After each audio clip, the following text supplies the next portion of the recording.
अल्हम्दुलिल्लाहि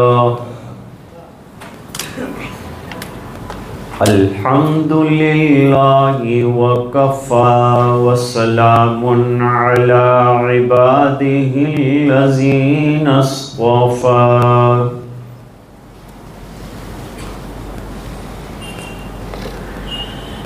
खुसूसन अला अफ़ज़लिहिम व ख़ातमिन नबिय्यीन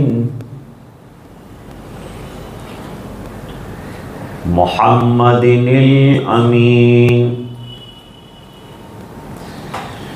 व अला आलिहि व सहबिहि अजमाइन। अम्मा बाद, अऊज़ु बिल्लाहि मिनश शैतानिर रजीम, बिस्मिल्लाहिर रहमानिर रहीम।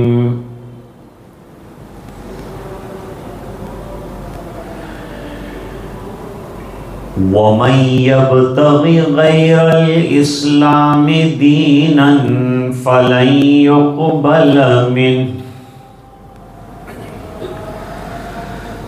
वहुव फिल आखिरति मिनल खासिरीन। सदक़ल्लाहुल अज़ीम। अल्लाहुम्मा सल्लि अला सय्यिदिना मुहम्मदिन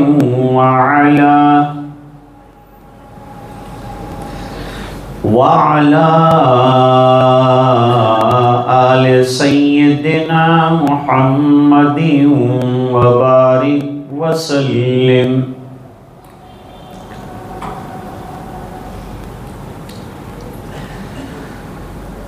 सन 6 हिजरी में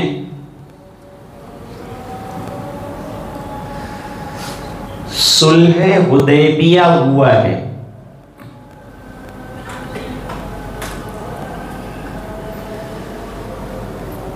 मुशरिकीन के साथ जो एक लंबी लड़ाई चल रही थी,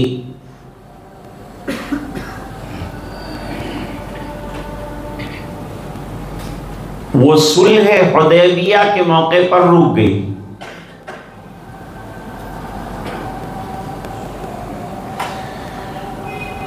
और मुआहदा ये हुआ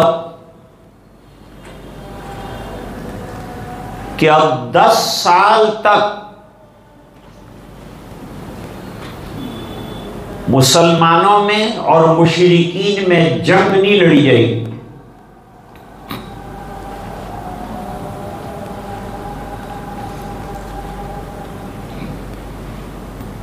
ये दोनों तरफ वालों के लिए बड़ी अच्छी खबर रही।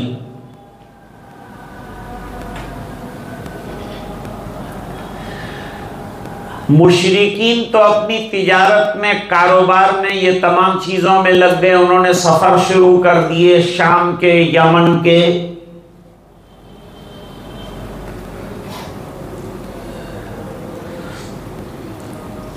और हुजूर पाक सल्लल्लाहु अलैहि वसल्लम ने अपना असली मिशन शुरू किया।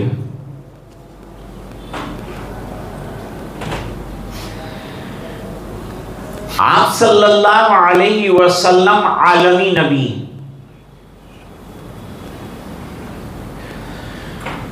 आपको पूरे आलम को दावत देंगे।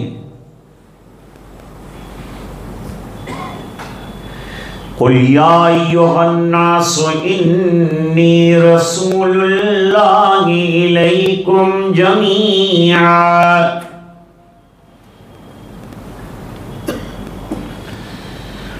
पूरे आलम के नबी हैं। लेकिन हुजूर पाक सल्लल्लाहु अलैहि वसल्लम ये जंगों की वजह से आलमी पैमाने पर दावत नहीं दे सके।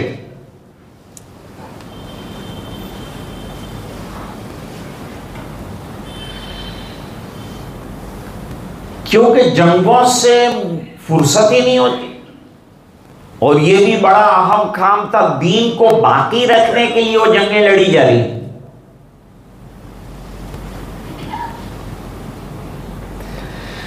अब जैसे ही हुजूर पाक सल्लल्लाहु अलैहि वसल्लम को फुर्सत मिली तो पूरे आलम की दावत की तरफ तवज्जो फरमाई।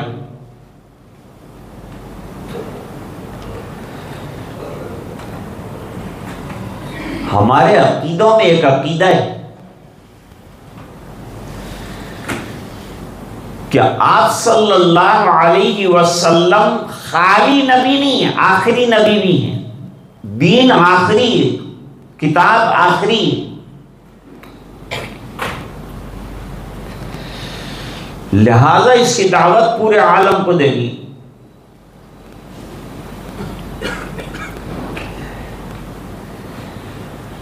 फिर हुजूर पाक सल्लल्लाहु अलैहि वसल्लम ने सोचा कि दावत आम लोगों तक पहुंचाने का जरिया वहां के सलातीन और बादशाह हैं।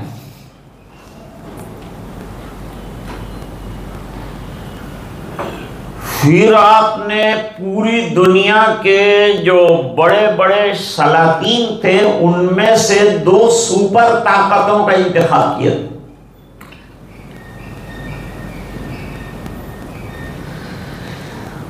उस जमाने में 2 सुपर ताकतें थी।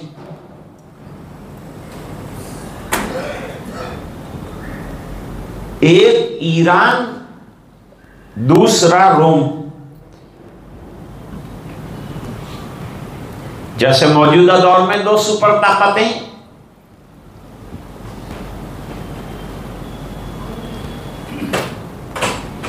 एक खत तो हुजूर पाक सल्लल्लाहु अलैहि वसल्लम ने खुसरू ईरान के नाम भेजा। ईरान का जो बादशाह होता था उसका लक़ब किसरा, अरबी में किसरा कहते हैं, फारसी में खुसरू कहते हैं।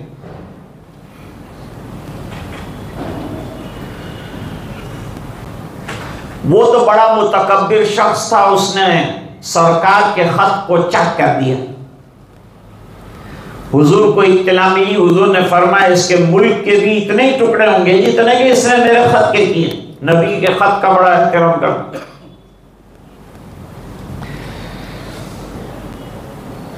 चंद सालों के अंदर जो है ईरान जो है वो तवाइफुल मुलूकी का शिकार हो गया, खत्म। नबी की तौहीन और नबी के खुतूत की तौहीन करने वालों का अंजाम यही होता है, बैठ कर देखते रहिए खाली।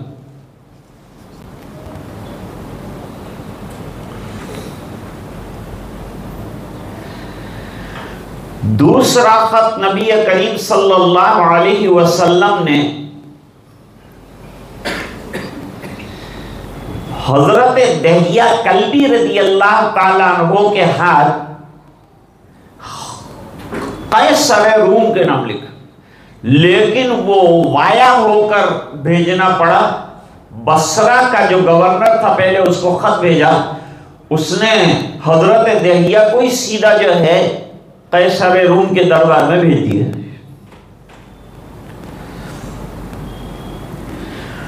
उस जमाने के बादशाहों का एक ज़ाब्ता यह था कि डायरेक्ट खत उनको नहीं दे सकते थे, इनडायरेक्ट भेजना पड़ता था। वो उसको अपनी शान के खिलाफ समझते थे।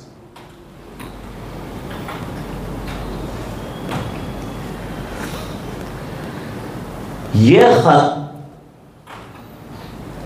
जब बादशाह के दरबार में पहुंचा, बादशाह ने तहकीक शुरू की। यह खत कहां से आया है? कहा यह हिजाज से आया, अरब से आया। भेजने वालों का क्या मानना है? कहा कि वो नबूवत के दावेदार हैं। यह खत क्यों भेजा है? दावत के लिए भेजा है।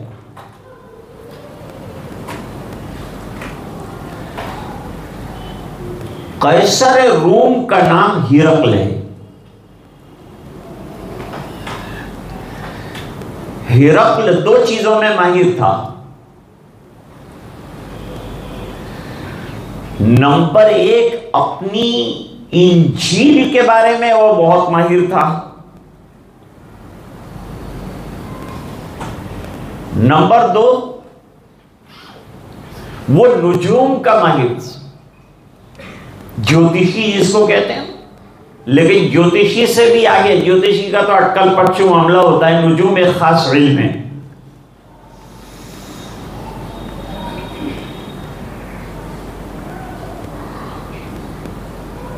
तो हिरकल ने कहा पहला काम तो ये करो कि हमारे इलाके में ये जो खत आया है वहां के एरिया के कुछ लोग आए। फौरन मुल्क में आदमी दौड़ाए तो अबू सुफियान और उनका काफिला मौजूद था।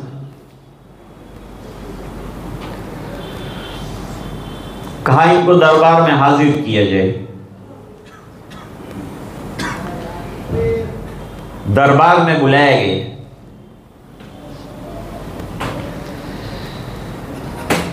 दरबार में बुलाने के बाद बादशाह ने एक सवाल किया। देखो कितने माहिर पहले के बादशाह होते, जैसे मौजूदा दौर के अंगूठा छाप ऐसे नहीं होते, आता जाता कुछ नहीं और कहां से कहां पहुंच गए, डकैतियां डाल डाल के, चोरियां कर कर के।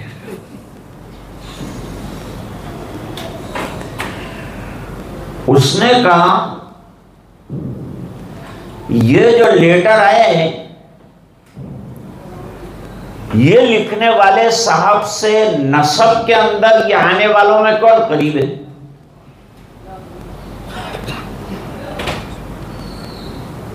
तो अबू सुफियान अभी ईमान नहीं लाए थे, लेकिन वो नसब में हुजूर से जाकर मिलते थे, तो उन्होंने कहा मैं करीब हूं।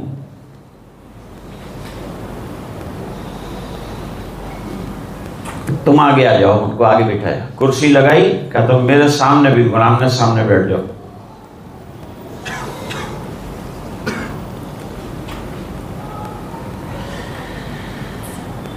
फिर बाकी के जो हजरात आए थे काफिले में उनको पीछे बिठाया।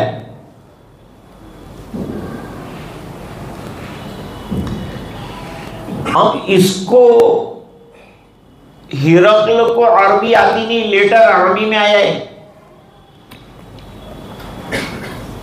अरबी जो है बड़ी वास्ट और फैली हुई जबान है, आलमी पैमाने की जबान है अरबी,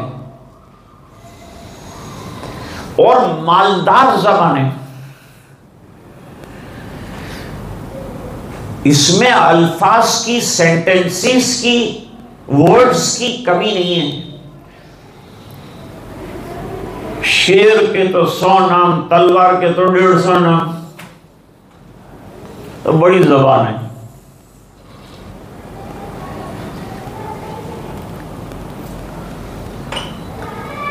अब एक तर्जुमान को बुलाया, ट्रांसलेट करने वाले को बुलाया।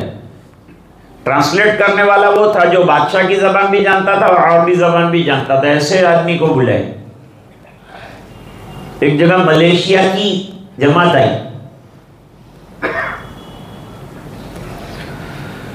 वो मलेशियन जबान बोलते थे। एक साहब को तर्जुमे के लिए खड़ा किया, उन्होंने बड़ा बेहतरीन तर्जुमा मलेशियन जबान का वो उर्दू में तकरीर की। हमारे भाई ये कह रहे हैं, हमारे भाई ये कह रहे हैं। मैं बहुत खुश हुआ कि चलो अल्हम्दुलिल्लाह हमारे यहाँ ऐसे लोग के मलेशियन जबान भी इतनी अच्छी जानते हैं। बयान के बाद मैंने उनको मुबारकबाद दी कि माशाल्लाह आप तो मलेशियन में भी बड़ी महारत रखते हैं। कहा मैंने कहा बढ़ता। तो मैंने कहा आपने तर्जुमा किया? मैंने कहा तर्जुमा में ये है कि ये 6 नंबर बोलता है, मैं भी 6 नंबर ही जानता हूँ। तो मैंने कहा ऐसा कर सकते हैं? तो कहा बस दावत के कम में समझाइए।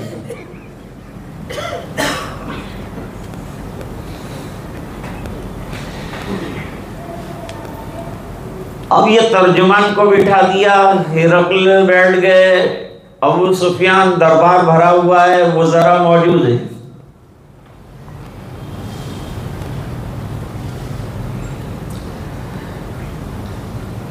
बादशाह ने कहा जो सवालात मैं करूंगा ये सवालात के सही सही जवाब के ऊपर मेरा फैसला होगा कि ये आदमी वाकई नबी बरहक है कि नहीं।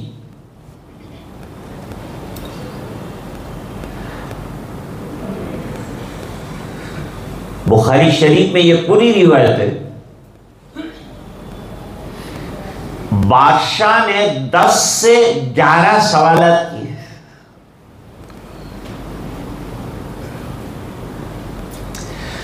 ये सवालात में से मैं चंद सवालात जो हैं वो आपके सामने रखता हूं।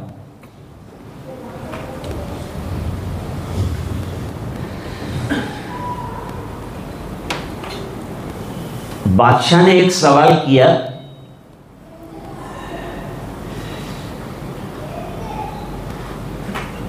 कि मुझे ये बताओ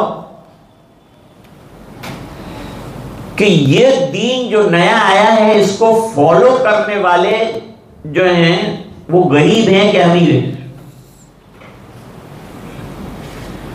कौन इसको फॉलो कौन करता?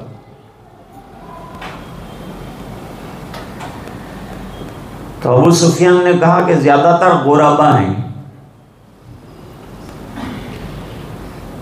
हजरत बिलाल थे, हजरत सुहैब थे, हजरत अम्मार थे।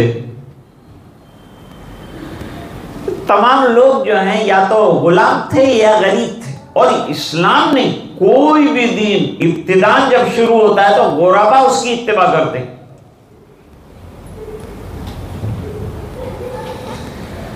ये भी हमारे यहाँ जो कभी मोहल्लों में इधर उधर तकरीरें होती है उसमें कोई सेठ नहीं आता, सब बेचारे गरीब और मिडिल क्लास के लोग आते। सेठ समझते हैं कि हम तो सीधे जन्नत में जाने की हमको जरूरत नहीं।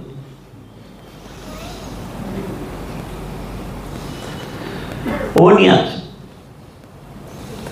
और ये हमारे जैसे लोग समझते हैं कि नहीं हमको दीन की जरूरत है, हमको सीखना है, तो वो सीखने आते हैं और तलब से बैठते हैं, गर्मी हो कुछ भी हो आके बैठते हैं, सुनते हैं।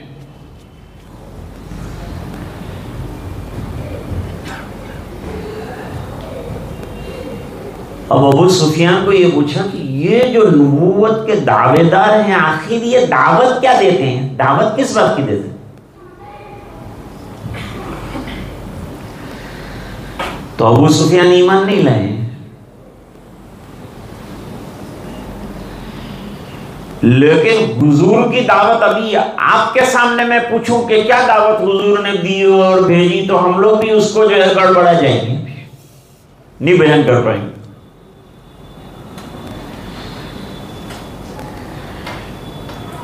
अबू सुफियान ने उसको क्लियर बयान किया।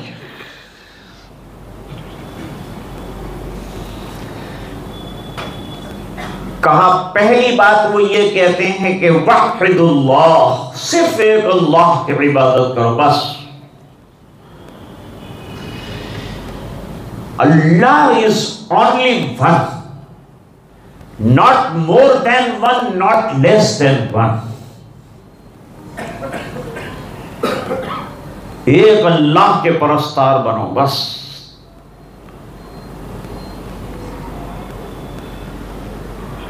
वत्रुकू मा याबुदु आबाकुम, और तुम्हारे आबा व अजदाद ये जो कई बुतों की परस्तिश करते हैं उनको छोड़ो। ये पत्थरों के जो सनम हैं इनको मारो लात, एक अल्लाह के परस्तार। याद रखना कि ये जड़ की बात है। जितने अकायद हैं तमाम अकायद का खुलासा तौहीद है।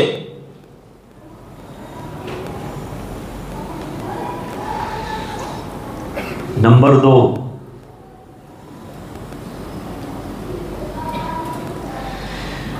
यामुरुना बिस्सलाती,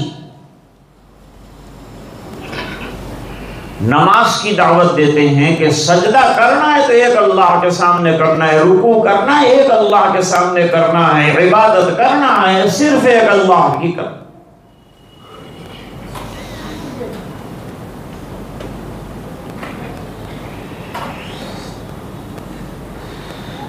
अल्लाह ने अगर तुम्हें माल दिया है, निसाब है, तो तुमको ज़कात अदा करनी, ये दावत है।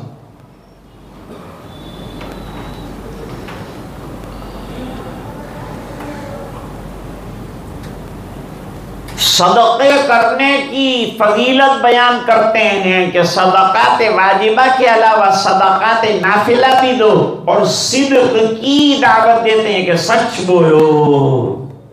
मुसलमान सब कुछ होता है, झूठा नहीं हो सकता है। ये मोबाइल झूठों का पीर है। 5 किलोमीटर दूर होगा तो कहता है मैं 5 मिनट में आता हूं, हालांकि आ नहीं सकेगा ये।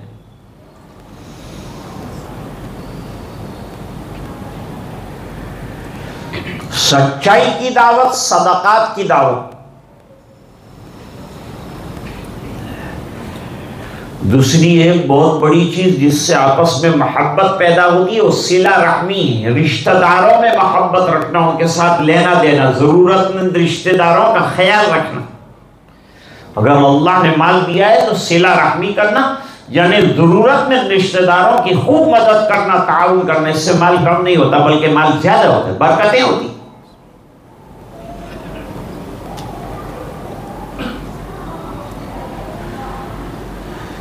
आखिरी बात कही, पाक दामनी की दावत देती कि पाक दामनी के साथ जिंदगी गुजारो, गैर महरम पर नजर न पड़े, बदकारियां, जिनाकारियां, बुराइयां जो आज आलम में आम है, इसको खत्म करो। निहायत पाक दामनी के साथ जिंदगी गुजारो तो जिंदगी पुरसुकून गुजरेगी, वरना गुनाह और जिना करने वाला बेचैन रहता है, शराब पीने वाला बेचैन रहता है, जुआ खेलने वाला बेचैन रहता है, उसकी जिंदगी में चैन नहीं आता। पैसा आने से चैन आएगा जरूरी नहीं है, ईमान से चैन आएगा, इत्मीनान आएगा जिक्रुल्लाह के जरिए से। ये है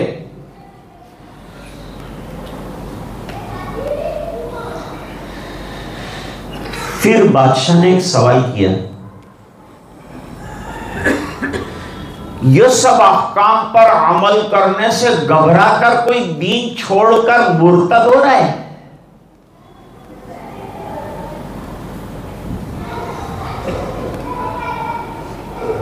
तो अबू सुफियान ने कहा नहीं, गरीब से गरीब है, मारे खा रहा है, जुल्म सह रहा है, लेकिन दीन नहीं छोड़ता। क्यों नहीं छोड़ता?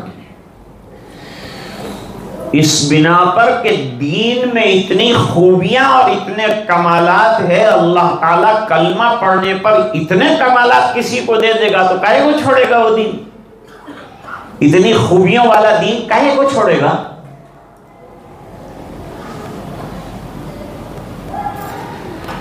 अच्छा, जो लोग दीन में आ रहे हैं, इजाफा हो रहा है कि कमी हो रही है? फरमाया रोज एक एक एक एक एक एक एक एक करके ज्यादती होती, जैसे कब्रिस्तान के अंदर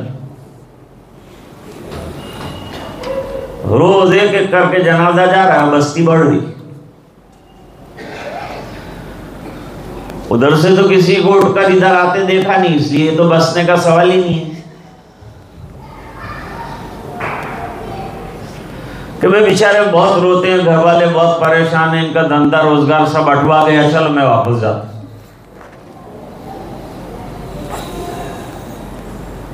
जो गया हो गया उधर।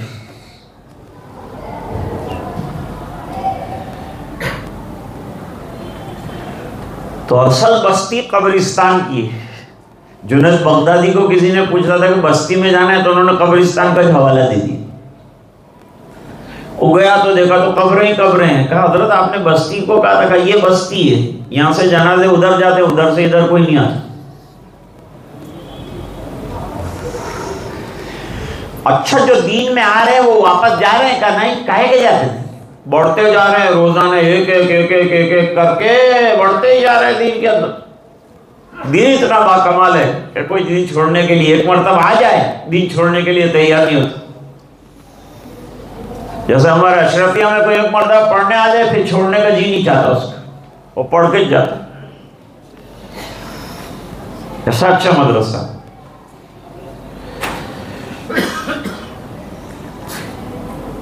अब मौजूदा दौर में इर्तिदाद का शोर है। अभी हुजूर पर जो ईमान लाए, ईमान छोड़ने के लिए तैयार नहीं। कुर्बान होने के लिए तैयार हैं, जान माल सब लुटाने के लिए तैयार है, छोड़ने के लिए तैयार है। यहां रोज खबरें आ रही हैं, वो छोकरी भाग गई, वो मुर्तद हो गए, हो जाने दो, कोई फर्क नहीं पड़ेगा। कुरान जलाया, क्या फर्क पड़ गया? हुजूर की बरसों से तौहीन करते हैं, क्या फर्क पड़ गया? जब कुरान जलाया उस साल कुरान पर ईमान लाने वालों की तादाद हर साल से ज्यादा बढ़ गई। मत घबराओ, ये प्रोपेगेंडा है, झूठा प्रोपेगेंडा है। 10 लाख भाग गई, लाओ मैं चैलेंज करता हूं, 10 लाख की लिस्ट लाओ, 10 लाख लड़कियां भाग गई, लिस्ट लाओ। दहशत फैला रहे हैं मुसलमान ताकि घबरा जाए एकदम। नहीं, न नमाज छोड़ो, न कुरान छोड़ो, न दावत छोड़ो, न काम छोड़ो, न कुरान छोड़ो, न सुन्नत छोड़ो, काम में लगे रहो। आपको काम से हटाने की यह प्रोपेगेंडा है। इमाम अपना काम करे, मुअज्जिन अपना काम करे, उलमा अपना काम करे, मुफ्ती अपना काम करे, अवाम अपना काम करें, दाई अपना काम करें।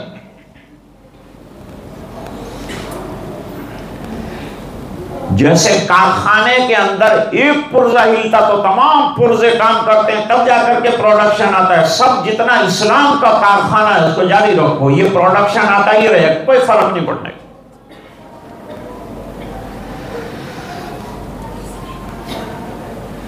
जितनी लड़कियां भाग रही हैं उनका अपना किस्मत का मसला, इंशाल्लाह हम उनको लाने की कोशिश कर रहे हैं। कौमें लगी हुई हैं, लोग लगे हुए हैं, उलमा लगे हुए हैं, कोशिश कर रहे हैं। कोशिश करना हमारा काम, घबराने के नहीं है हम लोग। ऐसे प्रोपेगेंडा से कि भाग गई, इससे हम घबराने की नहीं, उसका अपना नुकसान कर रही हो। इस्लाम तो हीरा है, हीरा चमकता हुआ आफ्ताब है, इसको क्या फर्क पड़ना है? तो कितना भी थूकोगे, क्या फर्क पड़ना है आफ्ताब को? और एक बात बताऊं, हमारी लड़कियां अगर जा रही हैं बेइत्तेफाक, हालांकि मैं इसको मानता नहीं हूं, जो जितनी जा रही हैं उससे ज्यादा हमारे नौजवान लड़कों के साथ आ भी रही हैं। हजारों की तादाद में लड़कियां मुसलमान भी हो रही हैं और तारीफें भी कर रही हैं और इस्लाम में दाखिल भी हो रही हैं और बुर्के भी पहन रही हैं और नमाजें भी पढ़ रही हैं। कोई घबराने की जरूरत। कुरान की आयत सुनाता, लेकिन आज ये कांटा जो है मुझे परेशान कर रहा है थोड़ा सा।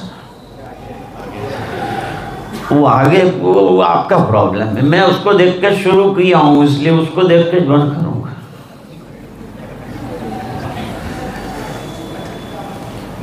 तो आज का मुख्तसर पैगाम यह है कि दीन अल्लाह ने जो दिया है पुरकमाल दिया है।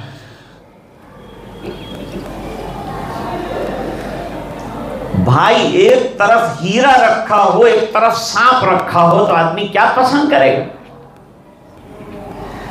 ये सांपों का पिटारा लेगा कि हीरे का डिब्बा ले? अल्लाह ताला ने हीरे जैसा बेहतरीन दीन अता फरमाया, इसको थामे रहो।